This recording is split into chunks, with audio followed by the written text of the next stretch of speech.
remember this great movie that came out in 1991 called City Slickers. It was a very popular movie. Some great members of the cast. It was Daniel Stern, Bruno Kirby, and Billy Crystal. They were these three middle-aged men, and they would take a vacation every year. They'd go away somewhere in the world for 2 weeks and do something really crazy. The beginning of the movie, they've gone to do the running of the bulls in Pamplona, Spain, right? So all these things. And then they come back to their lives. And because they're middle-aged, they're thinking, and they come to realize that their lives really are kind of boring for 50 weeks, or they're just not fulfilling, and then they do this crazy vacation that's kind of like escapism, and then they come back to their lives for the rest of the year, and they do this over and over again. So the character Mitch, that's Billy Crystal, says, there's got to be more. There's got to be more. And so I guess it's about his 39th birthday now, and they all decide, the three of them, that they're going to go out west. They're going to do a cattle drive. They're going to go from New Mexico to Colorado. So they go out there to this ranch, and they meet up with all these other people, and things start to happen. And there's this one guy, this kind of wizened cowboy, very guy with a lot of age and a lot of wisdom. His name is Curly. He's played by Jack Palance, great character. And so things are happening, and Mitch and Curly wind up on a pair of horses, and they're riding across the ranch. And Curly says to Mitch, "You know what the secret to life is?" And Mitch says, "No, what is it?" And Curly says, "It's one thing.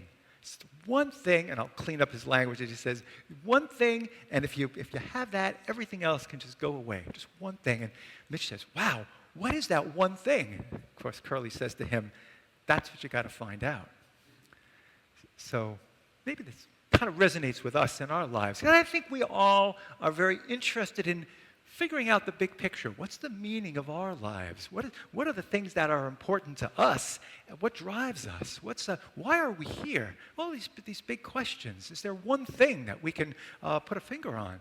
And for many of us, because we live in this modern Western culture, and we're very fortunate to live in a town like Hauppauge, where we have some nice things afforded to us, some of us might kind of grasp onto material wealth. It happens, especially when we're, trying to keep up with the Joneses maybe in our neighborhood or whatever. And so we latch onto material goods, or maybe it's power, or maybe it's control over a situation, whatever it might be.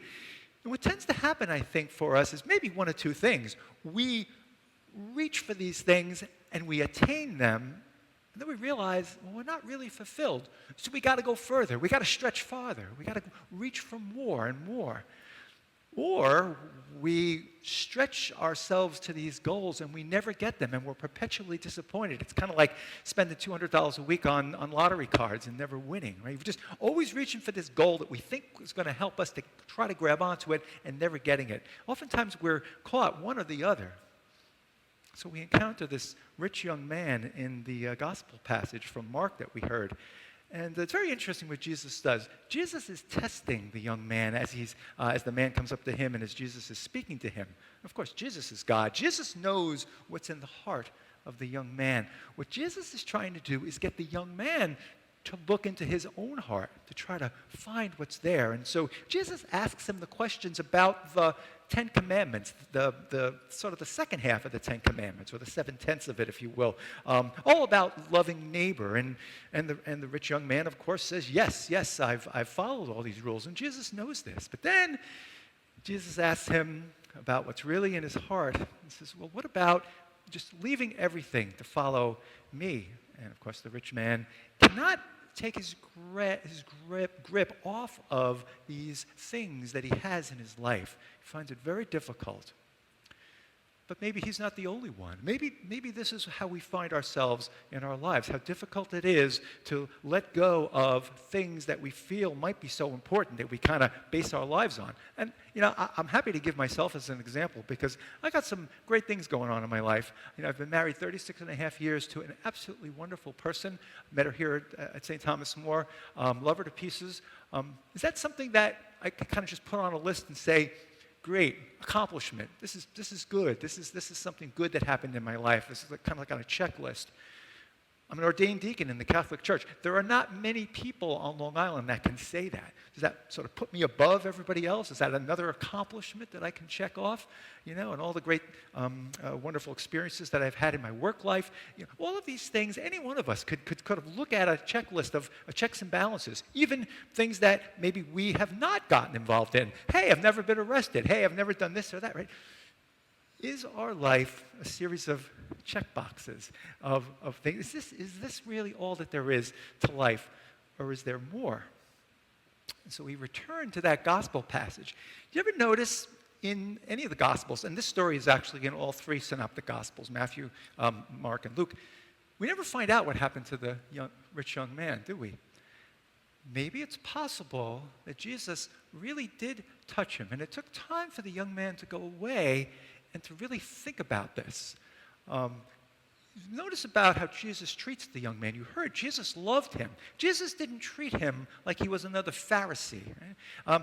The rich young man came up to Jesus and knelt before him, recognized the fact that this is Jesus, and maybe the rich young man actually came to a realization that it was time for him to let go of those possessions. Maybe it was time for him to come back to God. And maybe Jesus helped him to do that. Maybe that story is our story too. Maybe somehow, some way, Jesus is going to touch us during this Lent and have us realize that, we're kind of holding on to things of this world that are just not as important as the one important thing, or the one who is important, and that's God, and Jesus himself as God. Kind of a Lenten story, I think. I think this story that we hear in this gospel passage, which we don't actually hear on Sunday anytime in Lent. This is actually from the 28th Sunday in Ordinary Time, Cycle B. But maybe it's a Lenten story because maybe it's the start of our story this Lent, about how we're going to try to listen a little bit harder to the one who gave his life for us. Jesus came into the world to save all of us as a people, and who knows us individually, loves us so much that he died for each and every one of us. Why? To give us that eternal life, if we accept it. If we can take our grip off of things of this world and trust in God and look forward to the life to come with Jesus forever. So I think, brothers and sisters, tonight as we are here in Lent, in the second week of Lent, and we are before Jesus in the Blessed Sacrament, we recognize the fact that this is Jesus who calls us to listen to him and to take a look at our story of our lives. What are we holding on to a little bit too much in this world? Where can we let go and let God, put our trust in God? And you probably wonder what happened to Mitch in that City Slickers movie, by the way. Well, what actually happened was he actually helped a young calf be born. Right? He was there when this calf was born. And then later on, there was a disastrous sort of a thing that happened, and he helped with his friends to save the life of this calf who was going to drown in the river.